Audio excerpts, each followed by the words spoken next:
All right, so we were just talking about this whole issue of police brutality, police violence committed against multiple Americans, but especially African Americans. Yet, my next guest, Phillip Clay with the Project 21, claims that black media doesn't talk about a major issue like black-on-black crime. So, really, I thought that'd be real interesting. So he joins us right now. So, Phillip, glad to have you here. So, how do you ascertain we don't discuss the issue of black-on-black crime? Well, good evening, Roland, and thanks for having me on, and congratulations on your nomination for the NAACP award. So for me personally, I'd like to take the conservative out of this and really just talk to you as a young black male. From where I sit in Indiana, which has a very high crime rate when it comes to black Americans, I don't see the same outrage and instances of black on blacks, young black teens killing black teens, as I do when I see 5 black officers beating and killing Tyree Nichols in tragedy, or in instances like you were just talking about earlier in Mississippi, or in the George Floyd instances. To me, the article that I wrote and the reason I'm on your show is because I feel that until we as a community can start to rally together and say no more, we can't progress. My article intends to say that we need to, as a community, come together and stop blaming police, just blaming police, and we need to stand together, and we need to progress, and we need to make things happen. What is the, so you say you're there in Indiana. What is the white-on-white crime rate in Indiana? You know, rolling off the top of my head, I don't know that figure for you. So I'm trying to understand, if you're only mentioning black-on-black crime, how do you not mention white-on-white crime? Because if we're talking about crime in this country, we've seen an explosion in the last several years of crime in rural America that doesn't involve black people. Right. Although 89% of black people are killing other black people. There was an article, unfortunately I can't share my screen like you can. Right, but the reality is, if you look at actually crime in America, it typically happens where people live. So typically, if you're black, crime is being committed by someone black, and if you're white, crime is being committed by somebody white. So why is it that no one ever mentions white-on-white crime? Why is it the pathology always black-on-black crime? Well, I think white-on-white crime is mentioned. I think it is. No, it's not. It's that phrase is never even used. It's literally never even used. So then what's it called, Roland? Oh, it's called, first of all, they just say crime. But what you have is you have folks who say black-on-black crime. So again, what I'm saying is, why a population that's disproportionately affected. It is a big thing, and No. I'm not saying it's not a big thing, but the reality is we do focus on what is the underlying issue of crime. So what is that? What's the underlying issue of crime? Please tell me. Please tell me. You don't know? No, I'd love to hear your thoughts. No, first of all, if you're going to write about how we should be focusing on crime, then you might want to be talking about what is the underlying issue of crime. John Hope Bryant talks all the time that you've never seen a riot in a community where the credit score is 700 or higher. I was just in Wichita, Kansas, the MLK event, and the former police chief of Philadelphia, the police chief of Wichita who came from Philadelphia, we were discussing this, and the reality is you can track crime rates in neighborhoods based upon economic status. And so if you want when you say we don't address the issue of crime, we do, because on this show, we consistently are talking about economics. We're talking about education. We're talking about access to capital. We're talking about housing. We're talking about all of those issues. Those are the fundamental underpinnings of crime in America. Right. So I'm not sure if you read the article or not, but at the end of it, it does say that it's a community issue. We as a community have to fix this. But I don't think, like your last panelist was saying, by just vilifying police and saying that all the police are bad. And I'm sorry, who said that? I believe it was Reese. No, she didn't. Reese didn't say all the police were bad. We were very specific about what cops we're talking about. And so if we're talking about cops, because you talk about a disproportionate rate, the fact of the matter is we see it where cops do lie. In your neighboring Chicago, there was a judge who got so sick and tired of cops lying on the witness stand that he literally reported them to the Citizens Accountability, saying, I will not allow these cops to come back in here. You have district attorneys in Prince George's County and also in Chicago. They have lists of cops who they will not let testify because they are known to lie. So why can't we hold cops accountable for also committing crimes and lying and making things up in police reports? And we will talk about what happens in the neighborhoods. Why can't we hold them accountable? They got badges and guns. No one's saying that we can't hold them accountable. And I want to make that clear. And the article doesn't say that we can't hold them accountable. The article clearly says that good cops call out bad cops. And despite all I'm sorry, you said good cops call out bad cops? Good cops call out bad cops. That's a lie. That is literally a lie. We saw right there in Memphis where so were there any good cops who showed up? We played a video yesterday. We played a video yesterday in Chicago where these two cops were beating this guy in a jail cell. Two cops, two other folks just stood there and watched them. We've shown video on this show from Los Angeles, from Mississippi, from South Carolina, from North Carolina, from Philadelphia, from Detroit, where cops stand back and watch these things unfold, and they will actually back up the lying cop in police reports. So please show me where there's this swell or this groundswell of good cops reporting bad cops. Roland, you and I agree on that subject, that those people are not good cops, the people that stand by idly and don't do anything. In doing research for the article, and fortunately enough, last year I had a chance to work with my local police department to understand what goes into being a police officer, because I wanted to know for myself what it takes to become a police officer. One of the things that was taught, one of the core things, was that not only is use of force a last resort, but you're also taught to de-escalate your partner when your partner becomes too emotionally involved or too attached to whatever's happening. How often have you seen that? How often, when you've seen a lot of these video footages? Now, I've seen de-escalation when the person's white. I've seen a whole lot of de-escalation. But typically, when I'm seeing body cam footage and it's somebody black, I'm seeing an escalation of tensions. And so please give me some examples where de-escalation is often happening.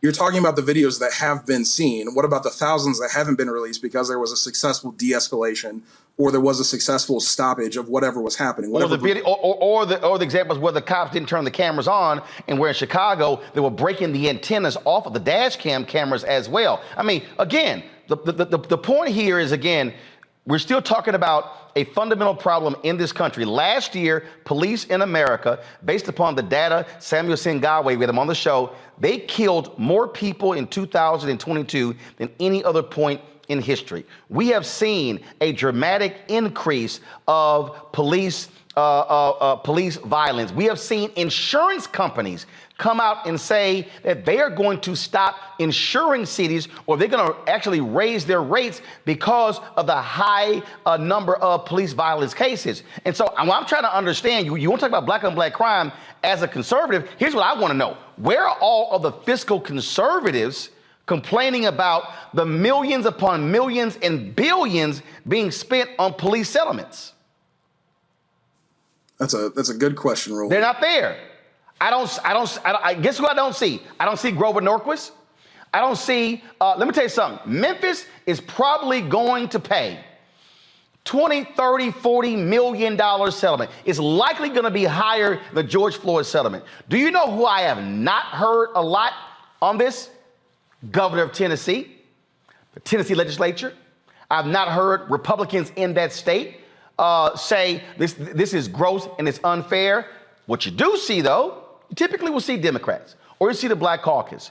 What I'm still trying to say to you, we have on this show and in other black media discussions about black on black crime. What we don't do is fall for the pathology of Fox News and other places. We talk about what creates those conditions and what must be done to change those neighborhoods. And so what I want to know is, how are you in Project 21 advancing those issues and then calling on your fellow conservatives to support those very issues? Absolutely. I've spent the past couple of days being able to do press about this issue specifically And the thing that's come out of it, and the thing I will stick to, is we have to be transparent, both in the community and on behalf of police departments or police departments themselves. There has to be open dialogue, and police departments have to show that whatever's being accused against them, levied against them, is not true. And the good cops do have to weed out the bad cops. And I understand that your thoughts on that, and you've made that point clear.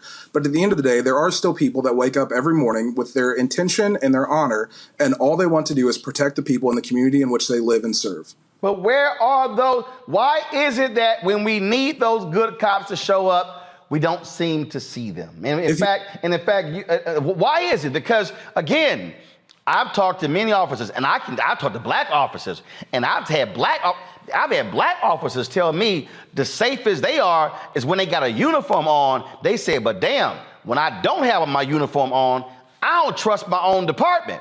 Those are black cops. That's a departmental issue. And until people can actually go into those communities and start having those conversations and weeding out those bad chiefs of police, those bad officers, and working through that, it's going to continue to be the same. You do know that there have been reports showing the number of white supremacists that have infiltrated police departments nationwide, right? Yes. Okay. You've seen the reports, again, of message boards and various Facebook groups where you've had these racist cops making comments, things along those lines. In Chicago, there were cops who admitted, yeah, we call folks the N-word. We freely throw it around. So if you're a black person in the Chicago community, why would you trust a racist cop? Hold on, I gotta pay some bills. Phillip, I asked the question, if you're in a neighborhood and you have had bad encounters with cops and you know you're dealing with racist cops in those areas, how can you trust them? I don't think you can. But I guess the question, my question back to you is, what do you do in that situation? What would you, Roland Martin, do in that situation if you can't trust the cops in your neighborhood? I'm not dealing with them, because here's the deal. I lived in Chicago 6 years, okay? I have seen examples where the cops planted evidence, where they beat confessions out of people. Chicago had to pay upwards of $40 million in reparations to a number of black people who were beaten, who actually were electrocuted, their testicles, by Captain John Burge and those racists in the department. Chicago actually had a Holman Street location where they were holding people, depriving them of their due rights. Attorneys didn't even know where their clients were being taken. When the consent decree came down in Chicago, they admitted, oh yeah, we use the N-word. They admitted driving gang members from one territory to another and dropping them off to see if they actually lived. Okay, we saw again under Trump where Sessions tried to get rid of the consent decree in Baltimore. Cleveland's been under 2 consent decrees. But again, if we're gonna have a discussion about black on black crime, let's also at least say white on white crime, but let's deal with the issue of how do you address crime? You do not address crime with policing. You have to address crime in a holistic way. And unfortunately, Phillip, Republicans and conservatives do not want to do that in this country. It's a matter of more jails, more police, more funding. Let's increase the funding, but not deal with the fundamental underpinning of crime in neighborhoods, which is poverty. Again, I ask if you read my article, because at the end of it, again, I do say the only way that this works is if we as a community come together and try to fix this morally bankrupt system. But why is it at the end of your article and not the beginning of your article? It's throughout, Roland. There's a lot to unpack in what happened. There's a lot to unpack in what happened in Mississippi. Or I'm sorry, not Mississippi, in Memphis. Let me go to my panel. Let's see, Reese, since he name checked you, you get the first question or comment. Yes, I actually did read the article, and I have to say I think it's appalling to use the brutal death of Tyree Nichols to advance propaganda as Black people as violent. You compared, you compared, I listened for the past 10 minutes without, whatever. So anyway, so you compared the cops to gang violence, which is more coded language, anti-Black coded language. And I do agree with you on that, though, because the police departments, like the ones that are out of control and need consent decrees, which as a member of Project 21, I'm sure you know that in their Black agendas to do away with consent decrees, that the police officers often are like gang members. This just so happens to be Black gang members that are in the police department, and they just so happen to not get the protection of that blue line. But to your point that Black people don't care about Black on Black crime, that is completely false. I lived like Roland. I lived in Chicago, where every summer, and I'm appalled by violence, period, regardless of the race. But every summer, as soon as it got over 50 degrees on the radio all day, all you hear on every single radio station is stop the violence, leave the guns at home, don't kill anybody, don't shoot anybody. I remember very vividly when Hadia Pendleton, a young lady, a young teenager, went to the White House went to the Obama inauguration, and she was gunned down in Hyde Park. And First Lady Michelle Obama actually went to her funeral. And so this whole notion that Black people don't care about crime within our race is even more anti-Black and white supremacist. But my question to you is, how do you reconcile this notion that cops are inherently good and that we need to weed out the few bad, rotten apples if you are part of a project that wants to do away with consent decrees and wants to federally enshrine qualified immunity? What I've been saying in this article, what I will continue to say, is at the end of the day, there are men and women who wake up every day who want nothing more than to serve and protect the communities in which they live in. That has been my stance. That will continue to be my stance. Black conservative, white conservative, Black Democrat, white Democrat, whatever. That's my stance. Okay, so but before I go to Erica, I have your article up. Go to my iPad, please. So here's the deal. Your lead in your article, you talk about working with local cops. Then you talk about you're not naive that your hometown in Indiana is Memphis. Then in your third paragraph, first of all, you talk about de-escalation. In your third paragraph, you say, I ask myself, though, where's the outrage for all Black on Black crime? Why are leaders in the community like Al Sharpton not vocal about the children who are killed in Black on Black crime on a daily basis in places like Chicago? Well, first of all, that's a lie. I do know for a fact he's talked about it, even moved there for us time. I do know people who have marches and rallies in Chicago. I've covered them. I don't know if Project 21 has. And then you go on, you say, as these leaders continue to vilify police and cause tensions to rise, how are they causing tensions to rise when it's the cops who's actually killing people? They set these communities and the police who are sworn to protect them back another step. Really?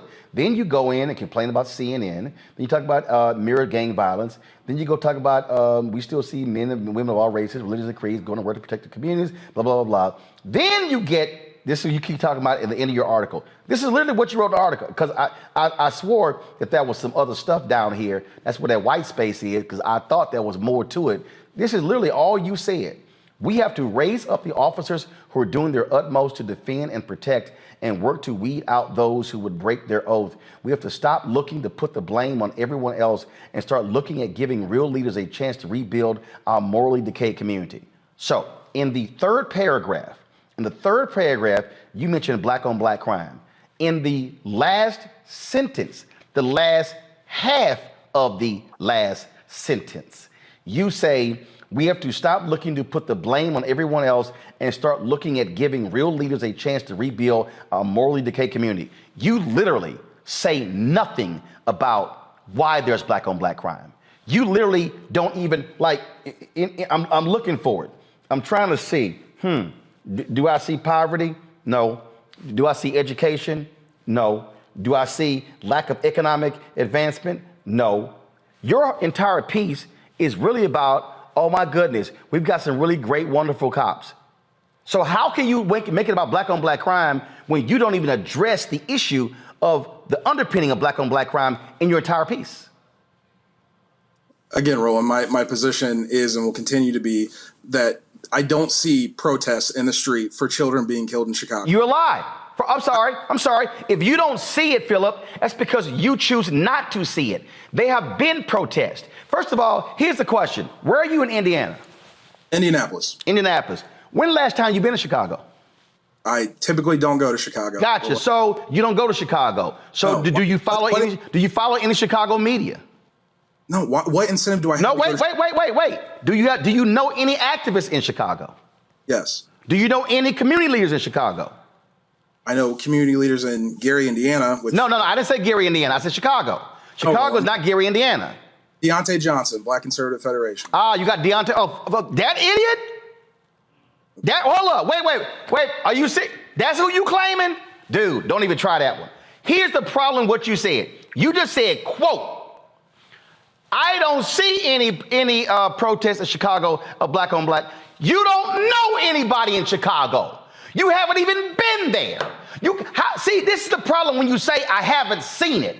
If you ain't been there and you don't know anybody and you likely don't follow them on social media, you wouldn't see it. But the reality is it does exist. So Phillip, never ever come on television and say, well, I don't see it if your eyes are closed because you never opened them.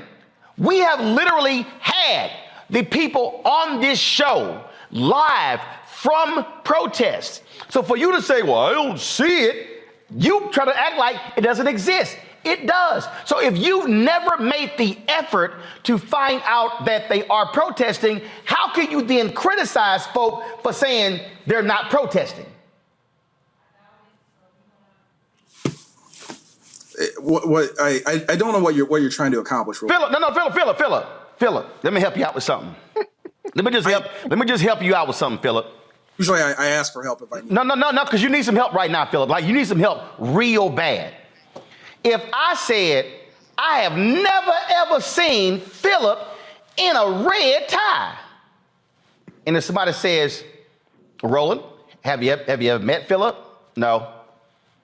Have you ever seen Phillip on TV? No. Have you ever seen Phillip at an event? No. Well, hell, if you ain't never seen Phillip, of course you ain't never seen Phillip in a red tie.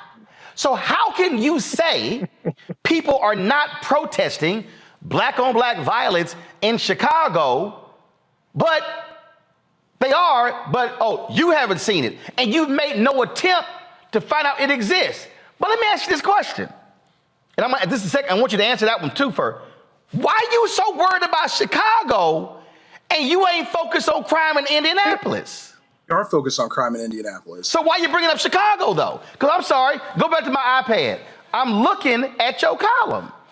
You simply state, I've had the opportunity to work with my local police department. You don't name it. You say I'm not naive enough to equate my hometown in Indiana to Memphis. You don't name your hometown. And so why is it that, again, third paragraph, right here, why are leaders in the community like Al Sharpton not vocal about the children who are killed in black on black crime on a daily basis in places like Chicago? Why didn't you mention your city? I mentioned Indianapolis in all the radio interviews I've done. No. Why didn't you mention your crime in your city in your column? All right, let me do this better. Phillip, what are you doing to solve the crime issue in Indianapolis? I want to hear specifics.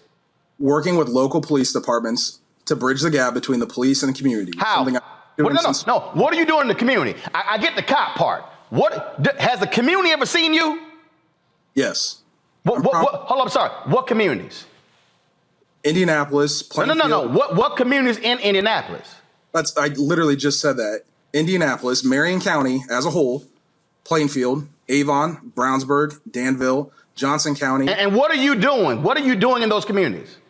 Working to improve police relations. Like what? No. But what are you doing? Like when you say working, have you had community-based town halls? Not the cops, the community. When? When? 2020. No, when? Do you want exact dates, Roland? I don't have my iPad. No. I want to know when. Because see, I know people in Indianapolis. I've spoken to them many times. I'm going to call them and I'm going to find out. I'm going to say, hey, have y'all ever seen Phillip? I'm going to call them. Have you ever seen Phillip?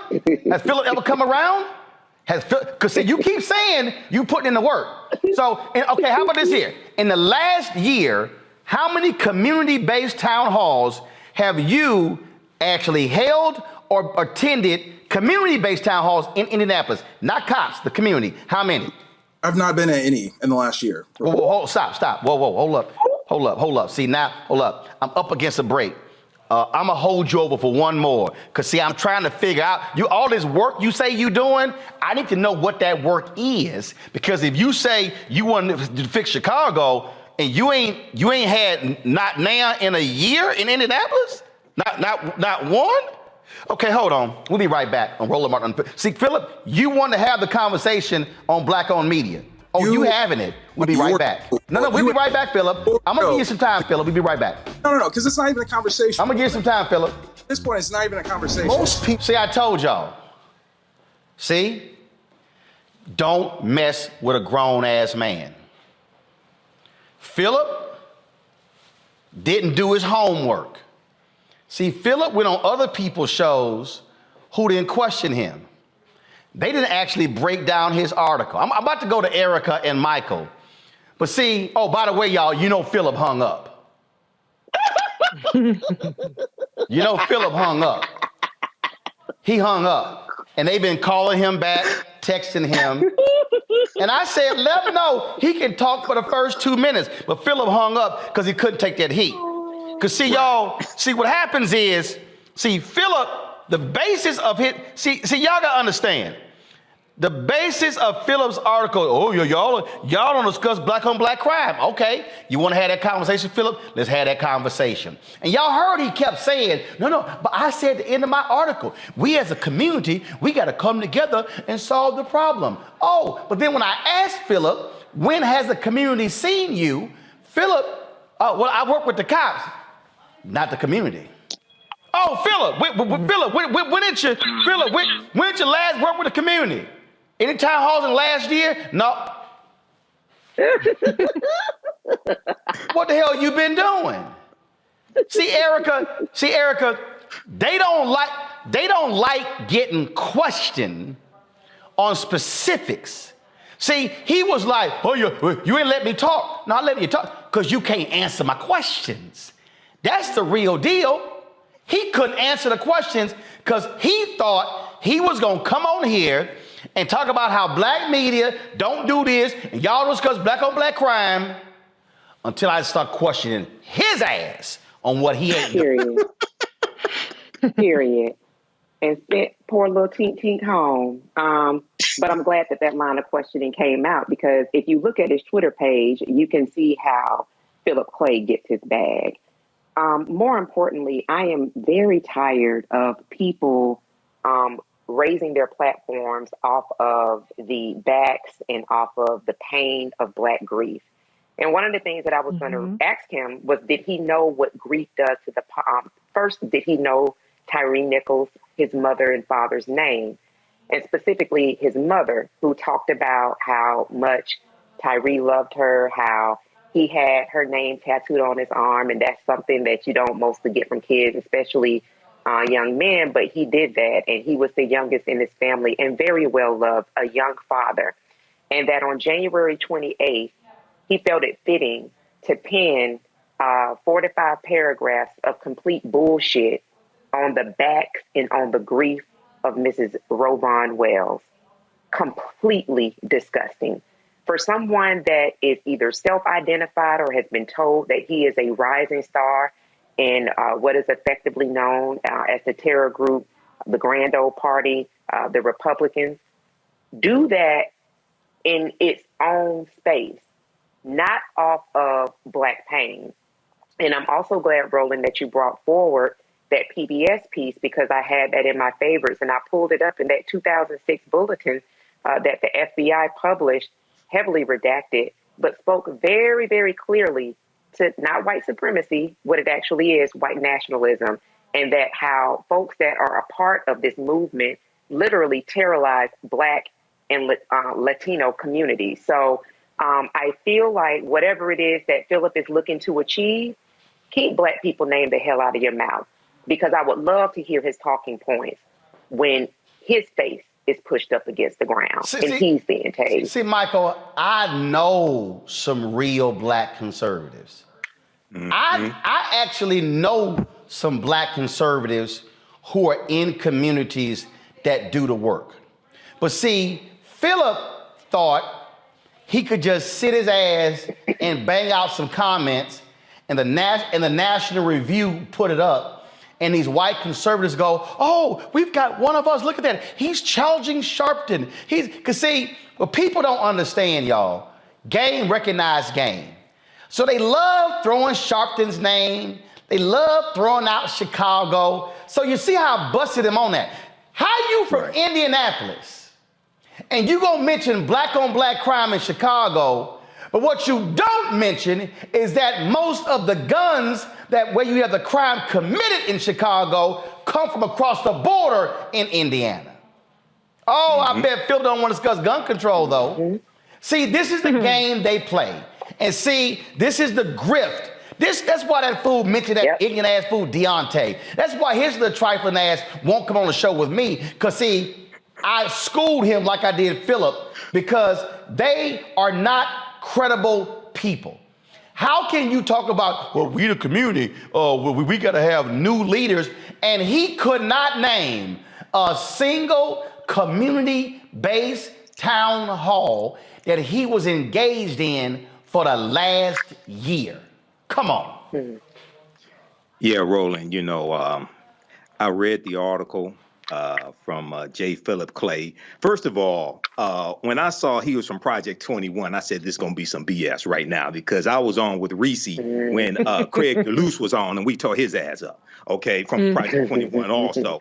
So I read the article, and just like you, Roland, I saw the white space at the bottom. So I thought it was a whole right. 3, 4, 5 hell, wait a minute, hold on. I hit refresh because I thought only half of the article loaded. So I hit refresh and I was like, hell, that's just white space. It ain't nothing down here. Exactly. I kept looking and I said, wait a second, is this it? Because I printed up the article. It's right here, and I made notes because I had questions for him. So let me say this. I do think that he wants to save, African-American lives, black lives from violence, things like this. But he's grossly misguided. And one of the problems is when you have black conservatives, especially young black conservatives like him, one, they don't understand history. Okay, number one. Two, one of the questions I was going to ask him is that did he know that from 1980 to 2008 that the majority of gang homicides in America were committed by white offenders? 53.3% were committed by white offenders. And from 1980 to 2008, the majority of gang homicide victims were white people, 56.5%. And what happens is the way the media presents these narratives and presents stories, they hide the quote unquote white on white crime that they don't want to talk about. Okay. And they keep, and it was great. It was basically white controlled media that created black on black crime. Because if they talk about white crime, they don't use the term white on white crime. But I encourage everybody to read this article from AtlantaBlackStar.com. It's called 9 Facts That Show White on White Crime Far Exceeds Black on Black Crime and How Media Outlets Conceal It. And then there's one of my favorite articles is from thinkprogress.org called from March 25th, 2015, called How News Outlets Convince You That Most Criminals Are Black. How news outlets convince you that most criminals are black. Now, this was a nationwide study of local news affiliates, NBC, ABC, CBS, and Fox News affiliates. And they looked at the news coverage that they did of stories that dealt with crime.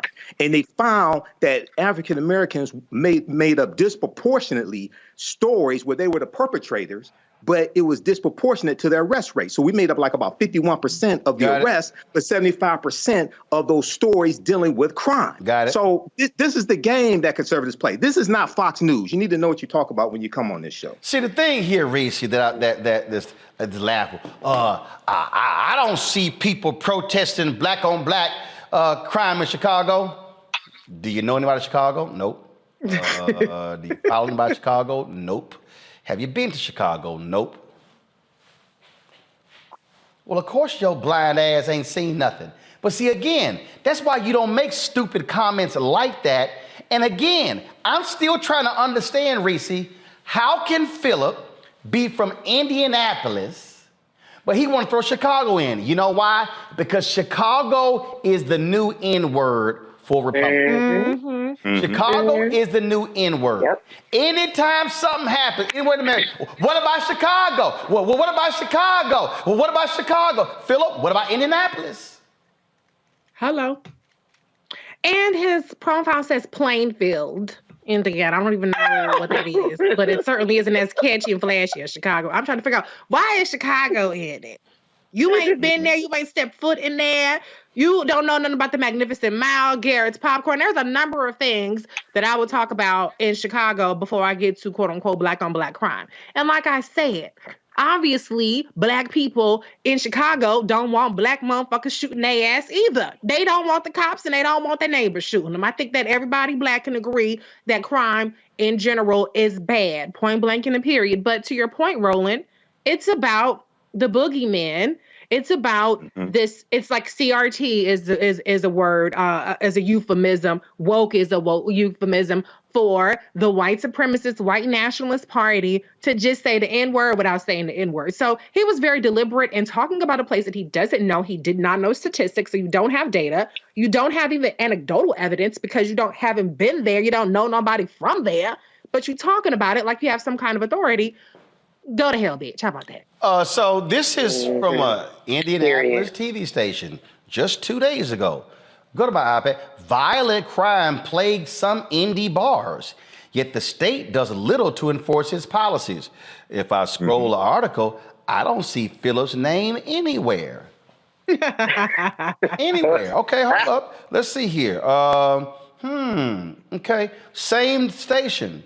Crime mapping, what parts of Indianapolis saw the most homicides in 2022? While Indianapolis saw a decrease in homicides in 2022, so did Chicago, police continue to push for fewer homicides and violent crimes. In 2022, 226 people lost their lives in a homicide in Indianapolis, down about 15%. This is a decrease of 45 homicides. And so as you see it here, a gunshot is listed as a cause of death for 86.7% of the homicides. Phillip, are you speaking out against guns? Phillip, I got something for you to do in Indianapolis. Nearly 66% of the homicides in Indianapolis remain unsolved as of early January.